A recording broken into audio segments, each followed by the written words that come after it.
Good evening, everybody. Let's start today's discussion. How the theater, the non-traditional theater activities in the childhood. In our childhood, we have experienced a lot of non-traditional theater activities, and how these kind of non-traditional theater activities in childhood or amateur theater activities of adult help them to learn a suitable life skills to lead a purposeful life in the society.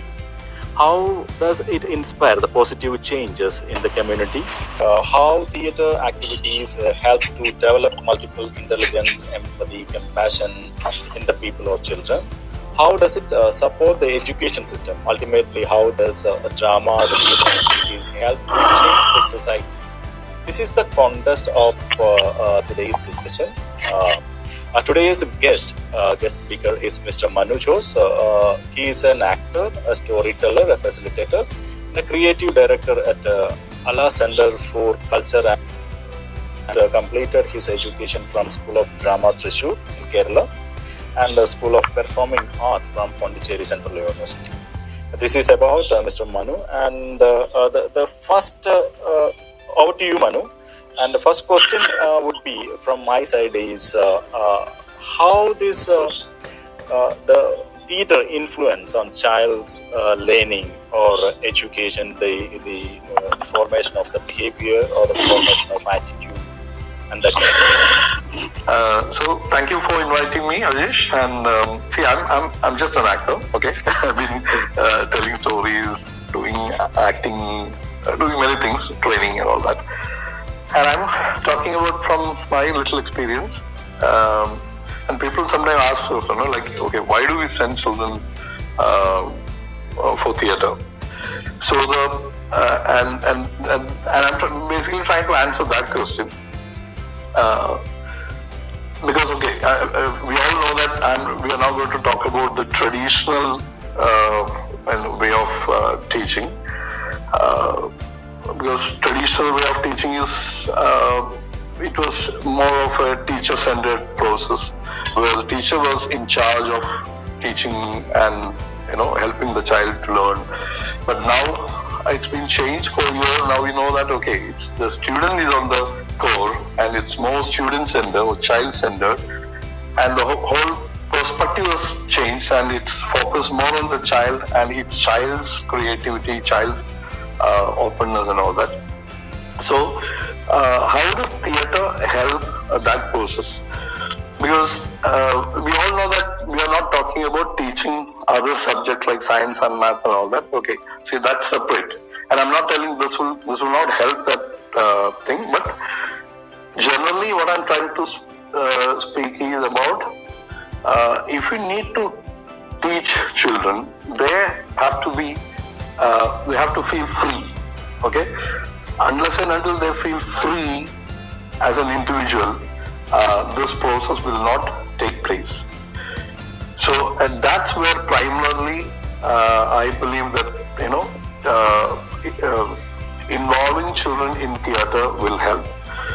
The children who go through the process of theater, and when I talk about theater, most of you know that okay, I'm not talking about theater from a traditional perspective where you go to theater, you watch a play, you enjoy, you have fun, and you come back. Where you are very passive. But I'm talking about theater. Now most of us are familiar with the term that applied theater. Like theater, how we can use theater as a tool for a spectator's personal growth. In a traditional manner, one who goes to theater is only a spectator. But then there is a thing called spectator, which Augusto Ball created. And so where the viewer is not just passive, but he involves in the process. Okay, and that's what we do in applied theater. So I'm talking about applied theater. That using theater as a tool to work with children. And it's not just about producing plays for anniversary or creating some skits and all. It's mostly about, I'm focusing on the process. So product is one thing. Okay, you take children through a theatre practice and you may end up doing some improvisations or come out with a play. That doesn't matter. But what I focus personally, what I give importance is in the process. And when you focus on the process, slowly you will realize. And this is not just about 1 day or 2 day or 1 month. I'm talking about a long process where a child, if he or she or they get a chance to involve in the process for a long period.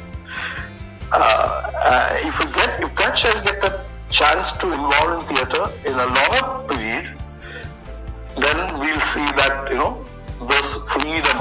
We can see that child becomes free. Basically, involving a child or taking a child through a theatre process will give them back the freedom to think. Okay, that's the first thing. And now if you look at it, one of the key thing is life skills. Okay, and we all know that why we do send children to school. What is the ultimate intention of education? It's not just learning subjects. That's one thing, but the basic thing is to learn about life, and that's where theatre plays a big role. Because theatre is a wonderful tool to take children or talk to children about life skills. And many of you remember that nudge theory, which won a Nobel in 2017. When I heard about the theory, when I read about it in 17, I thought, oh wow, good. And what am I doing? I'm basically using theatre as a nudge, maybe to give children a little push to create positive change in their behavior and thinking and all that. So if you look at it that way, it's quite interesting because we try to talk to children about creating learning life skills, but then if you use theatre, that will happen in a fun way, because there's no what do you call it? The whole process of theatre is quite interesting. It's quite fun related. So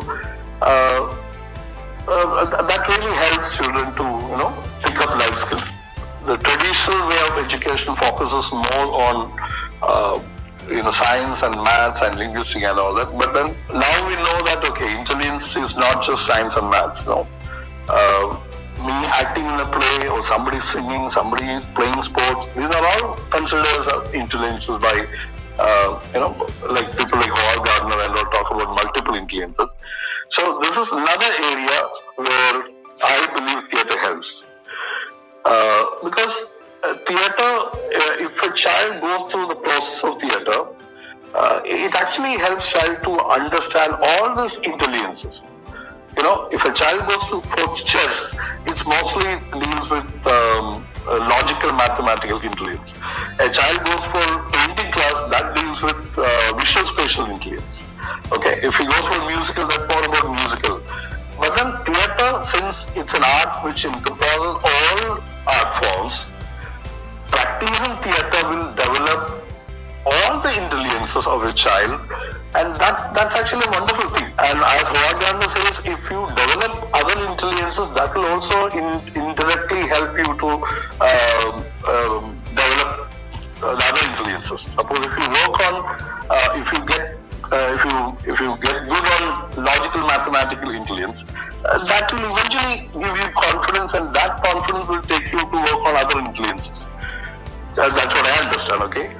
So that's another thing where theatre comes in place.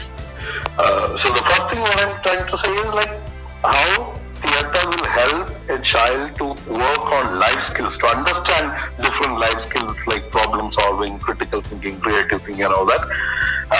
Through the process of theatre. And second thing is to understand different intelligences. And third thing, which especially in this political scenario, what past few years I started to focus on that area also.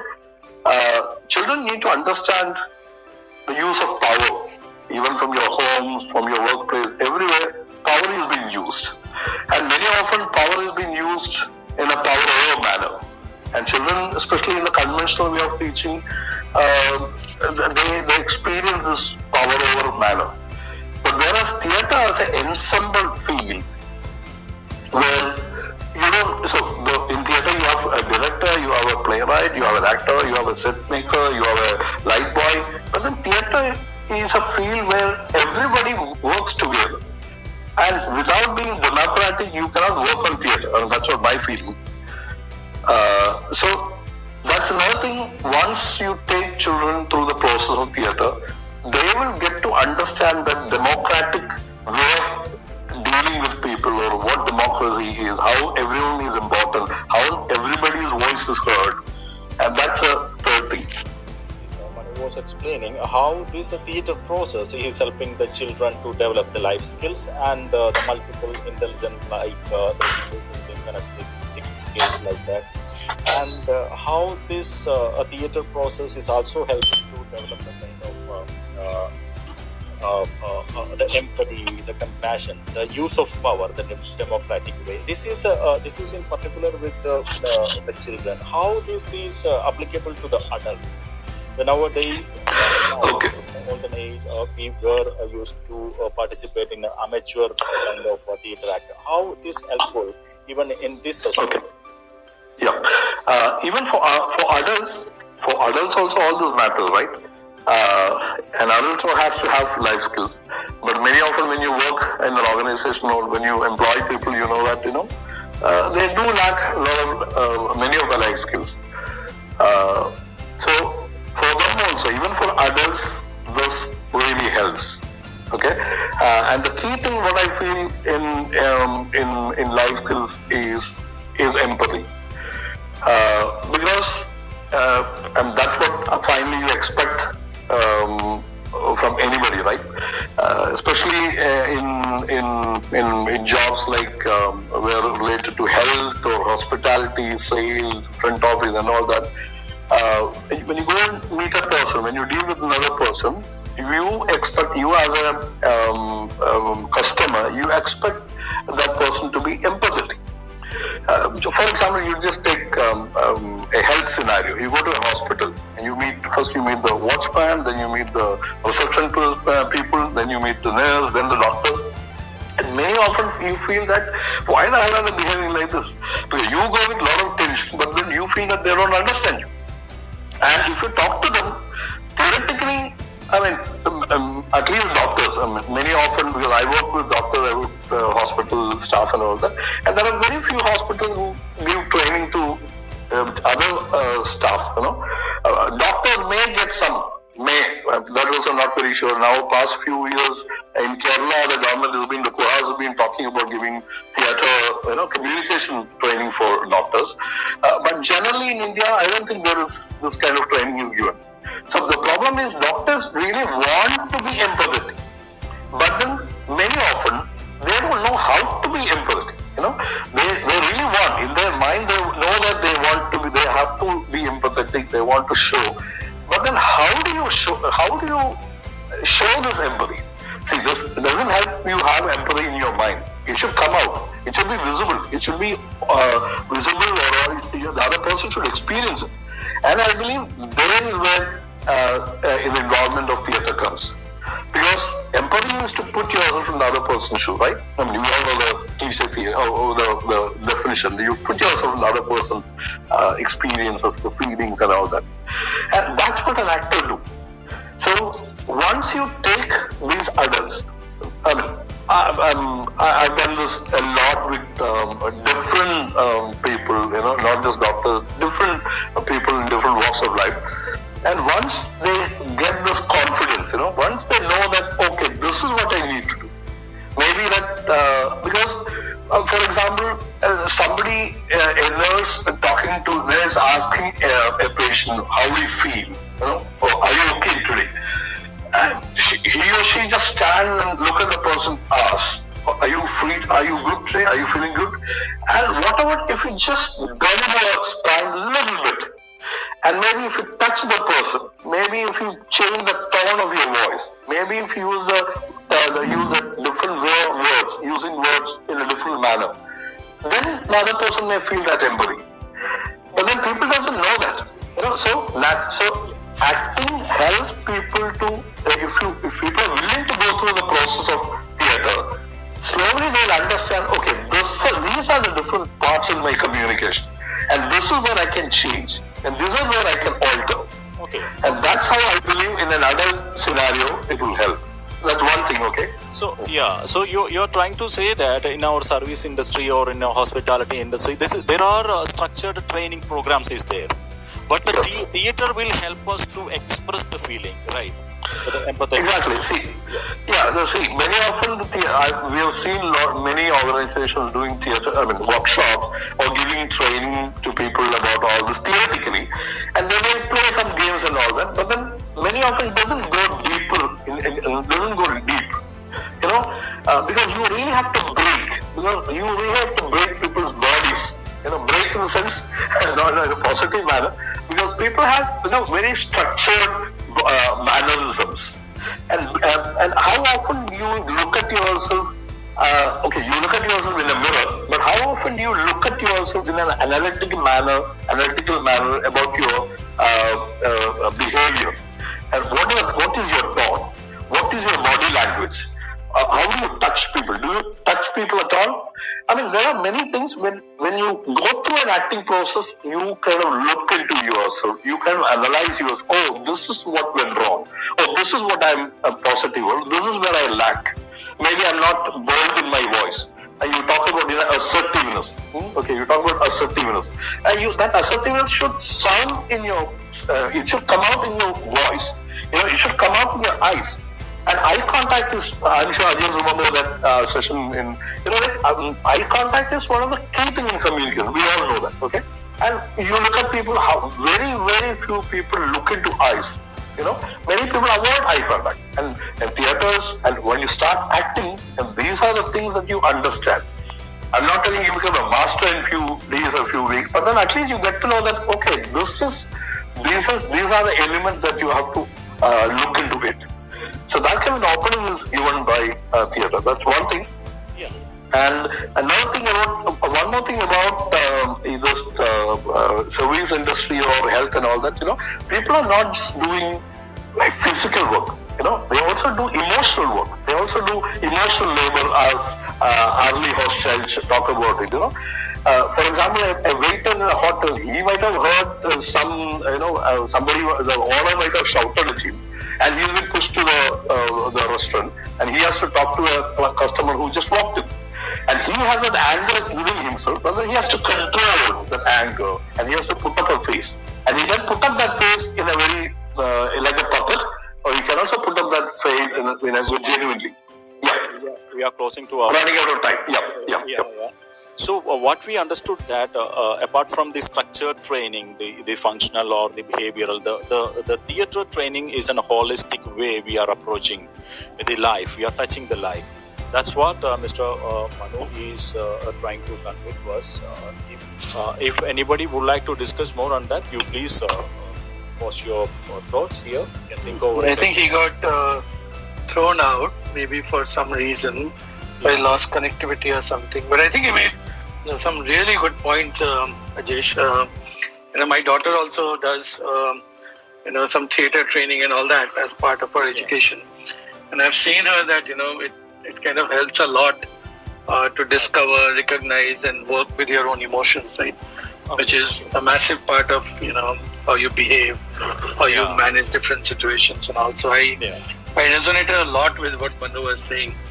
I wish he would have stayed here for the whole while, but not too much loss because he was there till the 23rd minute, right? So So let think the session, the extended section, the next time. Mm-hmm. Let's think over it. I'll connect with again Manu, and we will discuss and we'll come back. Thank you all the listeners. We will join with another session, the Learn and Grow Non-Traditional.